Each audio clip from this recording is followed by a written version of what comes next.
bem-vindo ao teu programa Advertência Final. Mais de 1/3 dos habitantes da Terra acredita na Bíblia. No passado, muitos deram a sua vida para ter o privilégio de ler as suas páginas e obedecer às suas instruções. Por outro lado, durante centenas de anos, outros relegaram a Bíblia ao desprezo e às cadeias de escuridão, pretendendo que ela assim devesse ficar para sempre. Objeto de tanta controvérsia, este livro tem levado muitos a indagar. Seria de fato a Bíblia a palavra de Deus? As suas histórias, algumas parecendo fantasiosas, seriam verdade ou mito? No programa de hoje, você verá junto comigo algumas evidências arqueológicas que nos levam de fato a pensar com seriedade sobre este livro. Não perca, venha comigo!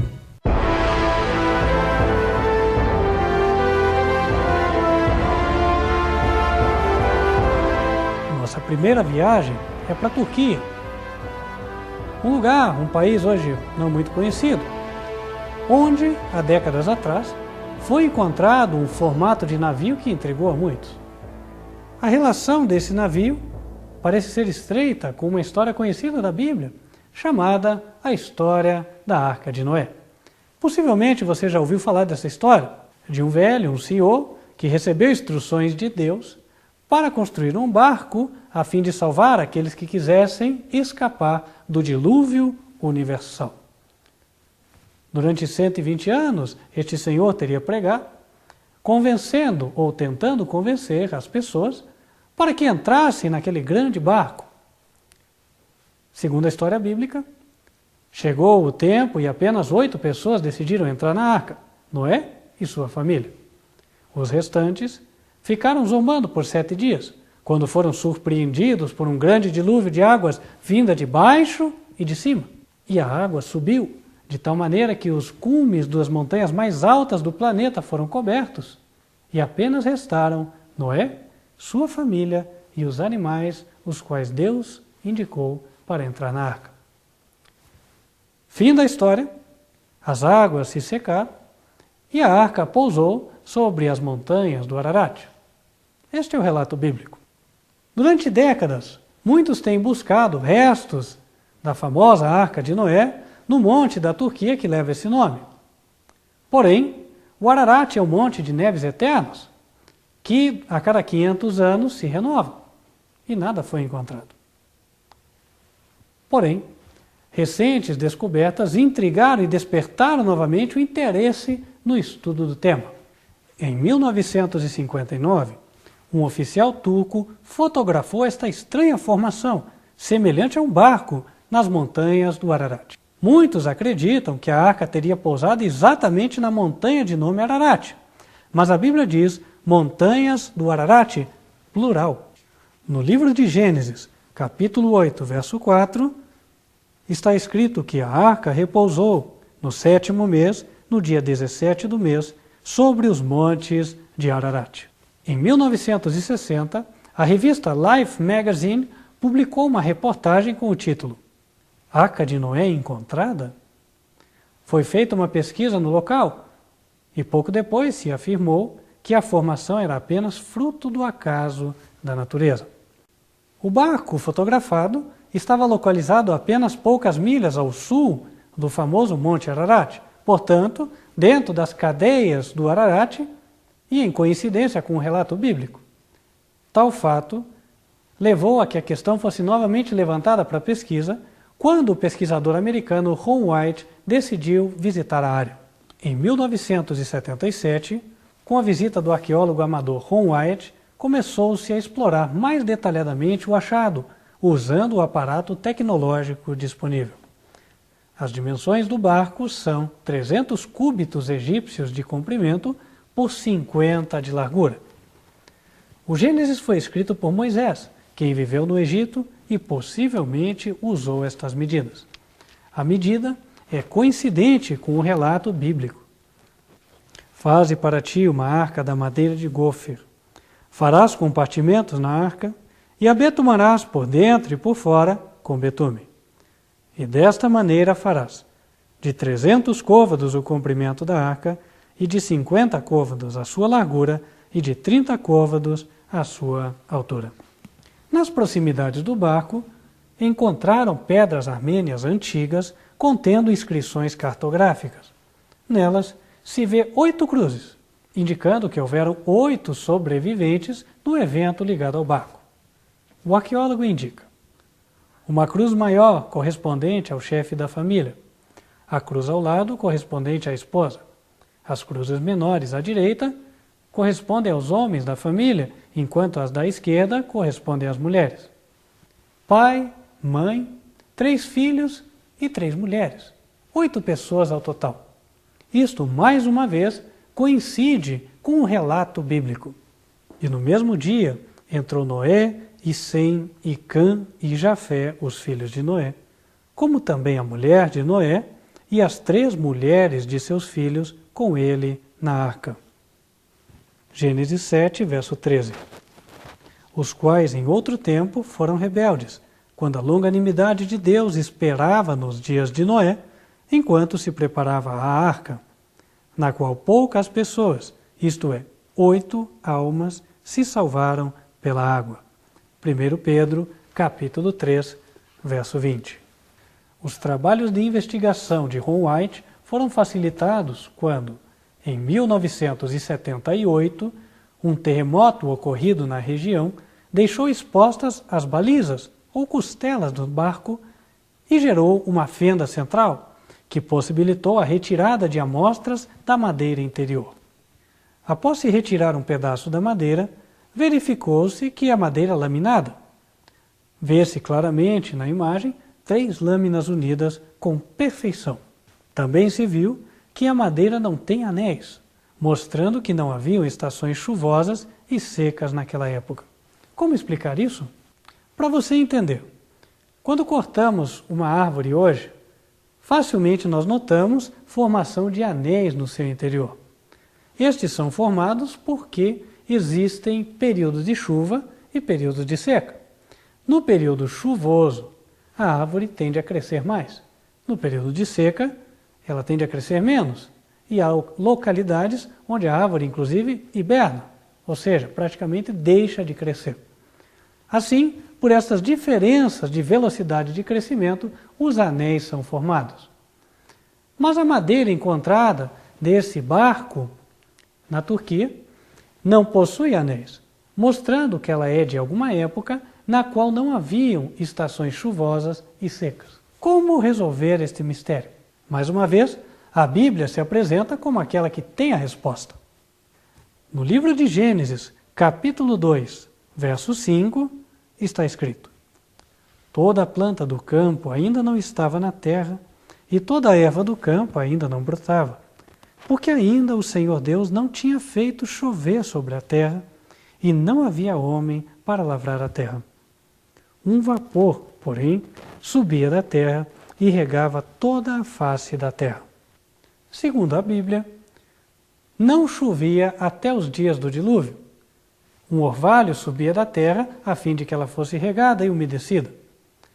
Isso explicaria o fato da madeira encontrada naquele barco não ter os anéis. E, por outro lado, seria uma prova científica de que, de fato, aquele barco foi construído com madeira antediluviana, antes do dilúvio. Ron White avançou na sua pesquisa, trazendo agora aparelhos a fim de poder obter resultados mais acurados. As descobertas foram impressionantes. Foi feito um trabalho de levantamento da estrutura interna com um aparelho normalmente utilizado para identificar nódulos de câncer e achar tesouros submarinos. Foram colocadas marcas no chão, indicando as formações conforme o aparelho indicava.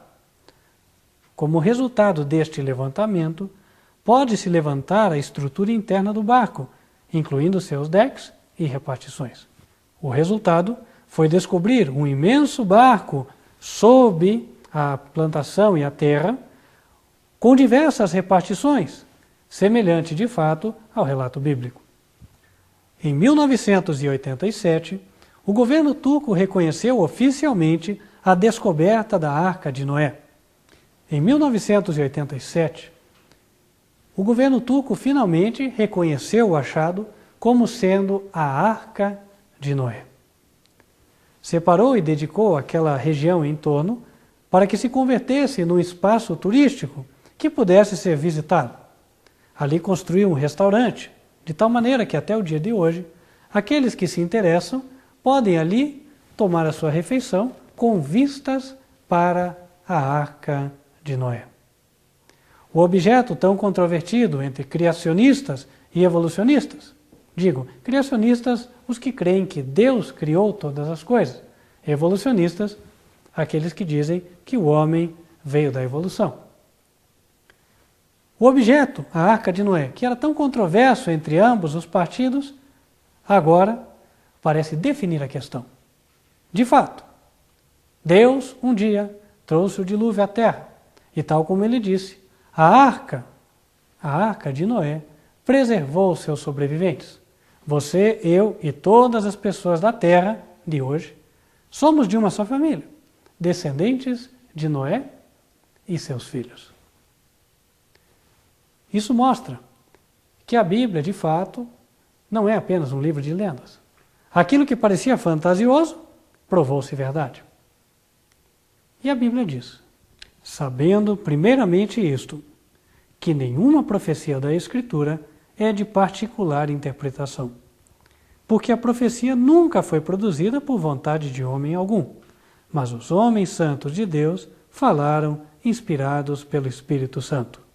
Embora contendo relatos difíceis de muitas pessoas crerem à primeira leitura, a Bíblia alega ser a própria palavra de Deus. Aquela que conta a história como realmente foi. Aquela que não omite fatos. Aquela que expõe os homens como eles são. E isto com um propósito, salvá-lo. E falando em salvação, nós vemos registros arqueológicos de outro evento, outra história, contando um grande livramento que Deus operou, dessa vez em favor de um povo, o povo de Israel, quando este era escravo no Egito. A história conta que após Deus derramar 10 pragas sobre o impenitente faraó, que com tirania buscava manter o seu povo na opressão, finalmente Deus retirou o seu povo do Egito e com mão poderosa e misericordiosa os trouxe no meio do deserto até a praia de Pi-Hairote. Então falou o Senhor a Moisés, dizendo, fala aos filhos de Israel que voltem e que acampem diante de Pi-Hairote, entre Migdol e o mar, diante de Baal-Zefon. Em frente dele assentareis o campo junto ao mar. Então Faraó dirá dos filhos de Israel, estão embaraçados na terra, o deserto os encerrou. E eu endurecerei o coração de Faraó para os que os persiga, e serei glorificado em Faraó e em todo o seu exército. Então Faraó mandou com que o seu exército fosse ao encalço dos israelitas. 600 dos seus carros, com oficiais escolhidos, ali estavam para buscar trazer os escravos fugitivos. Ao aproximarem-se os egípcios da sua presa, o povo de Israel encheu-se de temor. Pareciam estar sem escapatória. A praia, que deixava-os de frente ao mar, não dava escape para o lado. Ela era exatamente o final de um desfiladeiro de montanhas. Como escapar? Então disse o Senhor a Moisés, por que clamas a mim? Dize aos filhos de Israel que marchem, e tu, levanta a tua vara e estende a tua mão sobre o mar e fende-o, para que os filhos de Israel passem pelo meio do mar em seco. E eis que endurecerei o coração dos egípcios para que entrem nele atrás deles, e eu serei glorificado em Faraó e em todo o seu exército, e nos seus carros e nos cavaleiros, e os egípcios saberão que eu sou o Senhor, quando for glorificado em Faraó e nos seus carros e nos seus cavaleiros. Verso 21. Então Moisés estendeu a sua mão sobre o mar, e o Senhor fez retirar o mar por um forte vento oriental toda aquela noite, e o mar tornou-se em seco e as águas foram partidas. E os filhos de Israel entraram pelo meio do mar em seco, e as águas lhes foram como um muro à sua direita e à sua esquerda. E os egípcios seguiram-nos, e entraram atrás deles todos os cavalos de Faraó, os seus carros e os seus cavaleiros, até o meio do mar. E aconteceu que, na vigília daquela manhã, o Senhor, na coluna de fogo e de nuvem, viu o campo dos egípcios, e alvoroçou o campo dos egípcios, e tirou-lhes as rodas dos seus carros, e fê-los andar dificultosamente. Então disseram os egípcios: fujamos da face de Israel, porque o Senhor por eles peleja contra os egípcios. E disse o Senhor a Moisés: estende a sua mão sobre o mar, para que as águas tornem sobre os egípcios, sobre os seus carros e sobre os seus cavaleiros.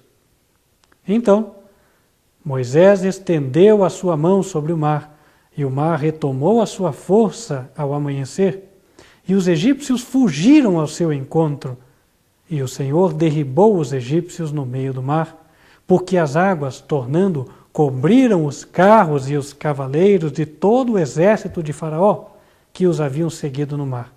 Nem ainda um deles ficou. Verso 31. E viu Israel a grande mão que o Senhor mostrara aos egípcios, e temeu o povo ao Senhor, e creu no Senhor e em Moisés, seu servo.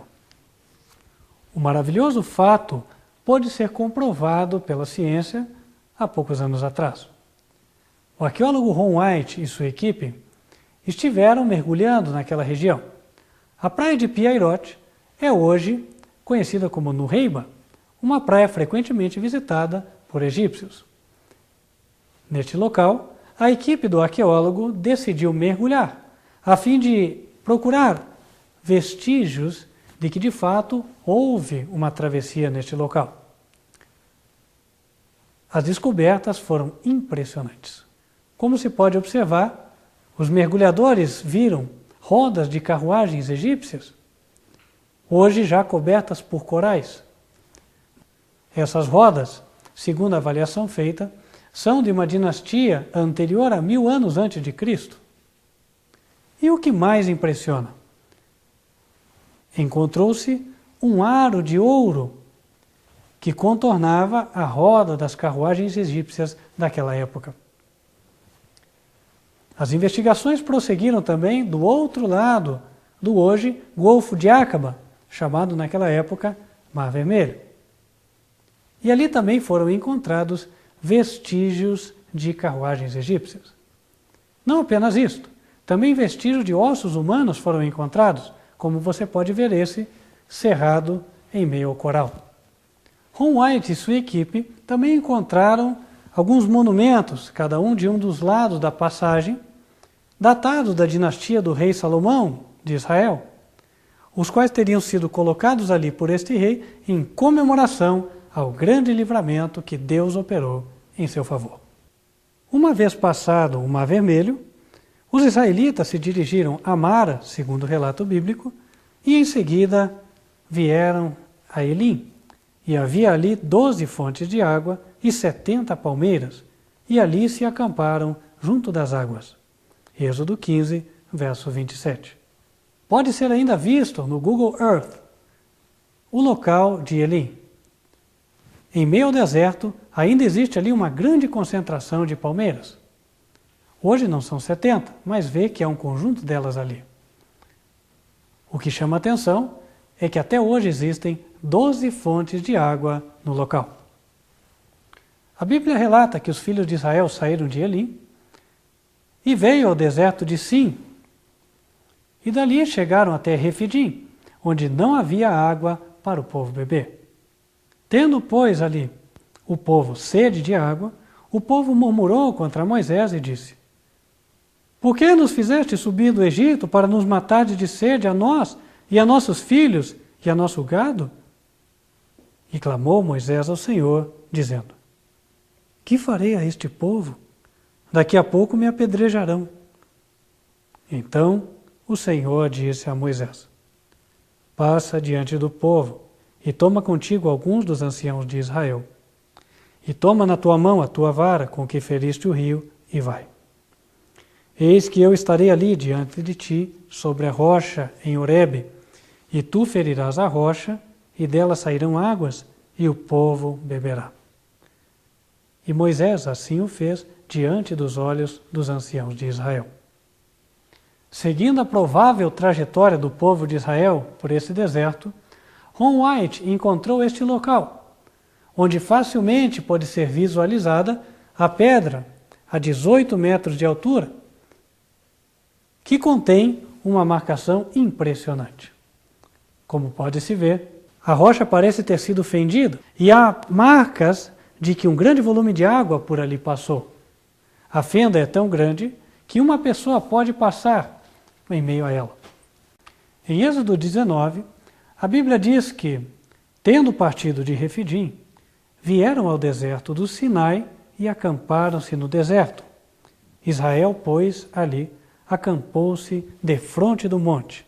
Verso 2.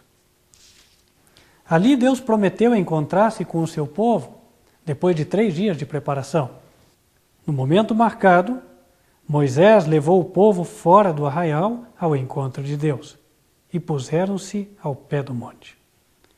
E todo o monte Sinai fumegava, porque o Senhor descera sobre ele em fogo, e a sua fumaça subia como fumaça de um forno, e todo o monte tremia grandemente. Êxodo 19, 17 e 18. Não distante do local onde a rocha foi ferida, o monte Sinai pode ser visualizado. É nítido a diferença entre ele e os demais, pelo fato de que seu cume encontra-se até hoje enegrecido. Como pode-se ver, a rocha foi queimada com intensidade. Neste local, segundo a Bíblia, Deus se assentou em fogo e dali, com voz de trovão, transmitiu ao povo de Israel a sua santa lei, chamada o concerto de Deus com os homens da terra. Amigo, eu não sei quanto a você, mas quando eu vi pela primeira vez esse monte queimado, algo me moveu por dentro. Eu pude de fato ter a certeza de que temos um Deus vivo, um Deus que um dia visitou a humanidade e deu a ela o seu conserto. Um Deus que comanda tudo nesta terra. Um Deus que, como diz a Escritura, Ele conta até os fios de cabelo da nossa cabeça. O temor de Deus se apoderou de mim. E de você? O que esta cena te gera? Uma coisa é certa. Diz a Bíblia que Deus, nesta ocasião, deu a Moisés os mandamentos em tábuas de pedra. Porque pedra é algo que não se muda. E também a Bíblia diz que Deus tratou de escrever com o seu próprio dedo os mandamentos que Ele deu. Esses mesmos mandamentos que foram quebrados por mim e por você. Quantas vezes fazemos aquilo que não agrada a Deus? Quantas vezes o desobedecemos? A Bíblia mostra o cuidado que Deus tem por nós. Tendo todo o universo para cuidar, se ocupou de vir visitar-nos pessoalmente, a fim de ensinarmos o caminho correto, o caminho do bem. Uma lei que foi dada para a nossa felicidade, posto que aqueles que a cumprem andam bem na vida. Com preceitos como, por exemplo, não matarás, não furtarás, que se obedecidos, vão nos trazer paz e tranquilidade. A proposta de Deus permanece até hoje diante de nós. As palavras um dia ditas no Monte Sinai, elas ressoam através das eras e chegam até a mente e os ouvidos de cada um de nós. E o que faremos com elas? Será que nós as renegaremos a um montante que vamos considerar lixo histórico? Ou vamos considerar as palavras da Escritura? Vamos considerar as provas da arqueologia de que essas palavras de fato são verdadeiras? A fim de crermos em Deus.